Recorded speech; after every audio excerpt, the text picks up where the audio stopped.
औज़ुबिल्लाहिमिनश्शैतानिर्रजीम बिस्मिल्लाहिर्रहमानिर्रहीम। Dear students of 9th class, आप जानते हैं कि हमारा लेसन जो इंग्लिश सब्जेक्ट में चल रहा है वो मोतीगंज मुतनी है। तो ये एक शॉर्ट स्टोरी है। इसमें हमने देखा कि कौन कौन करेक्टर है इसमें। एक तो मोतीगंज है जो कि एक एलिफेंट है, बड़ा वफादार है, फेथफुल है अपने मालिक का, और उसका मालिक है दीसा जो हाथीबान है। और तीसरा करेक्टर जो है वो प्लांटर है, जिसके प्लांटेशन पर मोतीगंज और ये दीसा काम कर रहे थे। वो स्टैम्प्स उखाड़ते थे, जो प्लांटेशन में ट्री स्टैम्प्स थे उनको उखाड़ने का काम करते थे। ये 3 करेक्टर्स जो इसमें हमने देखे। तो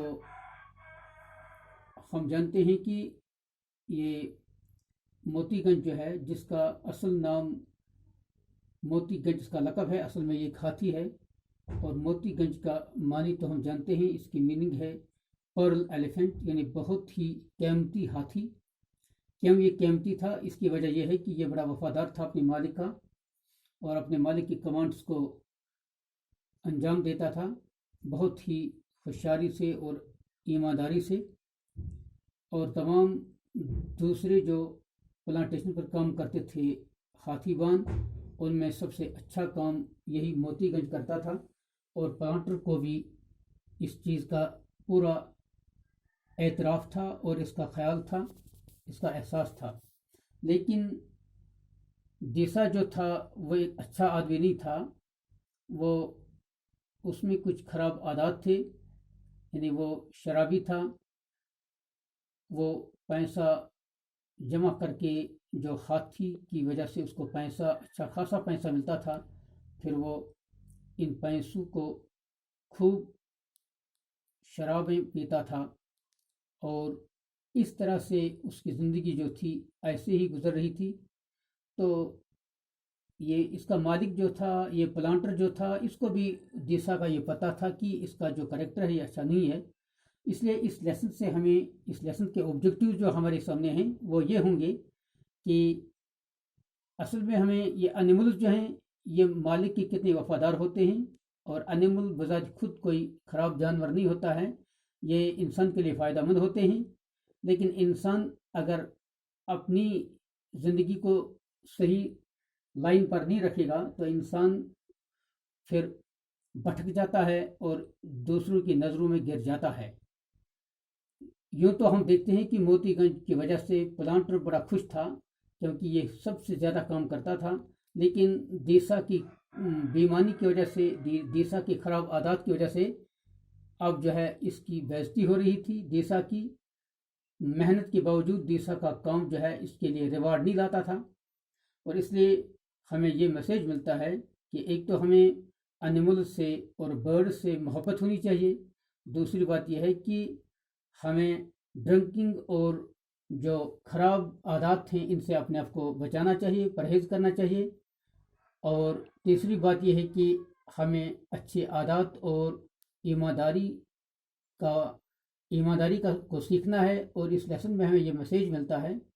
और इस तरह से हम अब लेसन पर जाएंगे। जो आज का लेसन हमें है, आगे हम जाएंगे और पेज नंबर 92 में हम देखेंगे कि कहाँ तक हमने पढ़ा था। कि थोड़ा हम रिवाइज करेंगे वो कल का लेसन, कि यहाँ दीसा ने जो परमिशन मांगा था अपने प्लांटर से, ताकि वो कुछ दिन के लिए छुट्टी मांग रहा था, लीव मांग रहा था, तो इसके मालिक ने इसको पहले इनकार किया क्योंकि दीसा ने झूठ बोला था।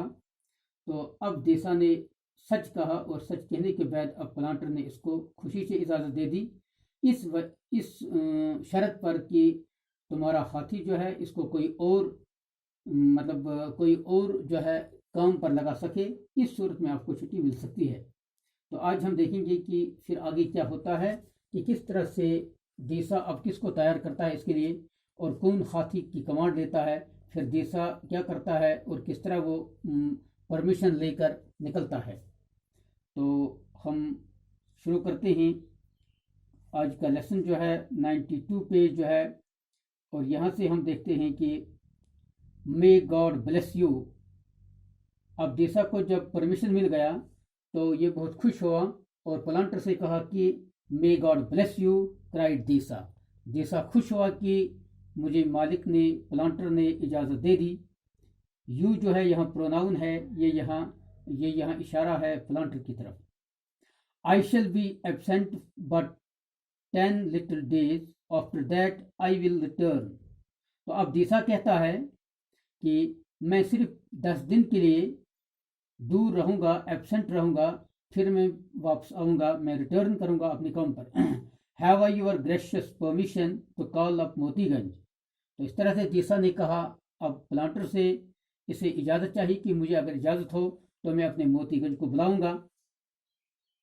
Permission was granted and in answer to Desa's shrill yell, the mighty tusker swung out of the shade of some trees where he had been pouring dust over himself till his master should return. Permission was granted. अब देसा को permission मिली थी, यानी किस चीज़ की permission मिली थी, यानी leave, 10 days leave की परमिशन देसा को मिली थी। और इसके आंसर में देसा ने श्रिल यल का मतलब है बहुत बहुत तेज आवाज से अपने हाथी को बुलाया। The mighty tusker swing out of the shade of some trees where he had been pouring dust over himself till his master should return. तो जब देसा ने बड़ी तेज आवाज से अपने हाथी को बुलाया तो इसकी आवाज सुनकर हाथी जो है वो दौड़ता हुआ आया, और इससे पहले वो जो है अपने ऊपर मिट्टी झाड़ रहा था, अपने इसका ये टस्कर था, इस साउंड की वजह से ये जो है अपने ऊपर डस्ट यानी गर्द गुबार उड़ा रहा था। तो दौड़ते दौड़ते ये मालिक की आवाज़ पर आया और मास्टर के सामने पहुंच गया। Light of my heart, mountain of might give year, said देसा। अब जब हाथी बिल्कुल देसा के सामने हाजिर हो गया तो देसा ने इसे कहा, might of my heart, light of my heart, यानी इसकी तारीफ की, हाथी की तारीफ की। माउंटेन ऑफ माइट, ये यहाँ जो है ये हाथी की तारीफ है कि ये बहुत पहलवान था, बड़ा जवान था, बड़ा ताकतवर था। गिव ईयर, और इसने इसे कहा देसा ने कि अपना कान जरा मेरे सामने ले आ। सेड देसा standing in front of him, और देसा इस अपने हाथी के सामने बैठा और इसके सामने बैठकर इसके कान में कुछ कहा। Motiganj gave year and saluted with his trunk.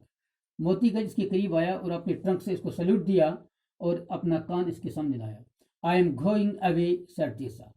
और मोतीगंज को मालिक ने कहा कि मैं जा रहा हूँ। मोतीगंज आईज ट्विंकलेड, तो मोतीगंज जो था जब इसने सुना कि मेरा मालिक जो है ये कहीं जा रहा है तो इसकी आंखें ट्विंकलिंग शुरू हो गई, यानी थरथराने लगी। यानी ट्विंकलिंग का मतलब कभी बंद कभी खुली, यानी हैरानगी से वो सोचने लगा कि मालिक कहाँ जा रहा है। He liked holidays as well as his master. अब मोतीगंज को हॉलीडेज भी पसंद थी कि हॉलीडेज में काम नहीं होगा, ये भी पसंद था, लेकिन इसके साथ साथ इसको अपना मालिक भी पसंद था, मालिक भी इससे दूर नहीं होना चाहिए था। तो one could snatch all manner of nice things from the road side then. तो जब मालिक भी नज़दीक होगा और मोतीगंज भी आज़ाद होगा, छुट्टियां भी होगी, काम नहीं होगा, तो फिर ये खूब मौज मना सकता है सड़क के किनारे। But you must stay behind and work. लेकिन यूं ही मोतीगंज से देसा ने कहा कि आपको यहाँ ही ठहरना है और आपको काम पर लगना है, आपको काम करना है। The twinkling died out as Motiganj tried to look dilated.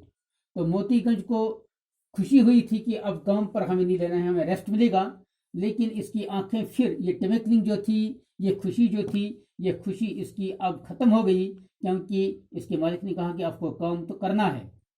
I shall be gone for 10 days. Hold up your near forefeet and I will impress the fact upon it. तो अब देसा ने कहा हाथी से कि अपना 4 फीट, सामने वाला फीट आप लाइए और मैं इसको थोड़ा इम्प्रेस करूंगा, इस पर निशान डालूंगा, ताकि ये जो है इस हकीकत को मैं यहाँ इम्प्रेस करूँगा, यानी अपनी आपके 4 फीट पर मैं निशान लगाऊंगा, 10 साइंस में ऐसे लगाऊंगा जब तक मैं आउट रहूंगा, बाहर रहूंगा. This took a tent peg and hit Motiganj 10 times on the nails. जो कि मोतीगंज की आदत थी कि वो इसके 4 फीट पर सामने वाले पैर पर वो टेंट पैग से इसको हिट करता था, इसको मारता था. तो आज भी टेंट पैग से इसने 10 दफा मारा. Motiganj grunted and shuffled from foot to foot. अब मोतीगंज ने थोड़ी धीमी आवाज निकाली, यानी ज्यादा बड़ी साउंड नहीं, धीमी आवाज.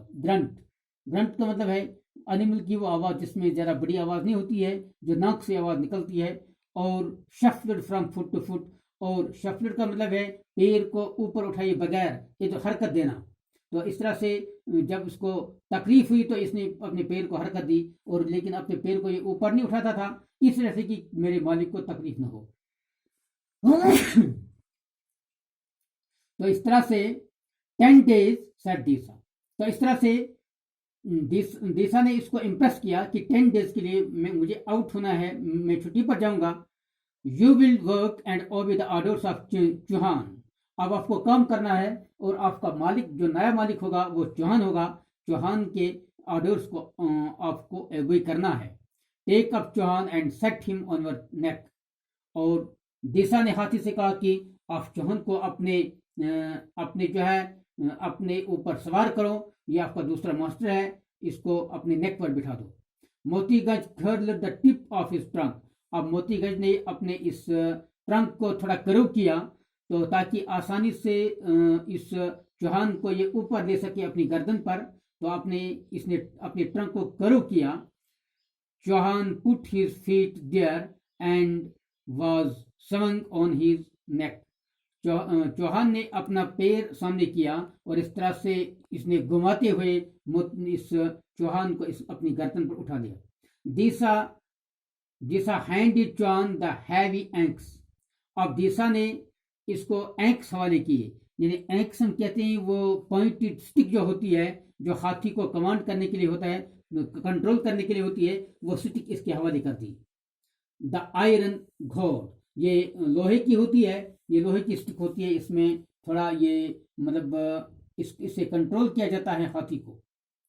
Chauhan patted Motiganj bald head and the elephant trump. Chauhan जो था इसने अब मोतीगंज को थोड़ा पैटेड का मतलब है स्लाइटली इसको लाइट स्लैब दे दी, यानी बहुत खुशी से प्यार से इसके सर पर ये जो है थोड़ा थप्पड़ लगाया, बहुत ही आराम से, यानी शफकत से इसके सर पर थप्पड़ लगाया, जिस सर पर कुछ बाल शाल नहीं थे. तो एंड एलिफेंट ट्रैम्पल्ड, और ये हाथी जो था इसने थोड़ी हरकत की. Be still beast after my own heart, Chauhan is your mahout for 10 days. अब दिशा ने इसे कहा कि आप खामोश रहो. बीस्ट यानी अपने एनिमल से कहा, एलिफेंट से कहा कि आप बहुत ही, आप तो मेरा दिल हो, मेरा जिगर हो. अब आपका मालिक जो है, आपका हाथी बांध जो होगा वो चौहान होगा, और आपको इसके ऑर्डर्स वो भी करने होंगे. And now bid me goodbye, और मुझे अलविदा कहिए, मुझे इजाजत दीजिए. Jewel of all created elephants, यानी ये इसकी तारीफ करता है, अपने हाथी की तारीफ करता है.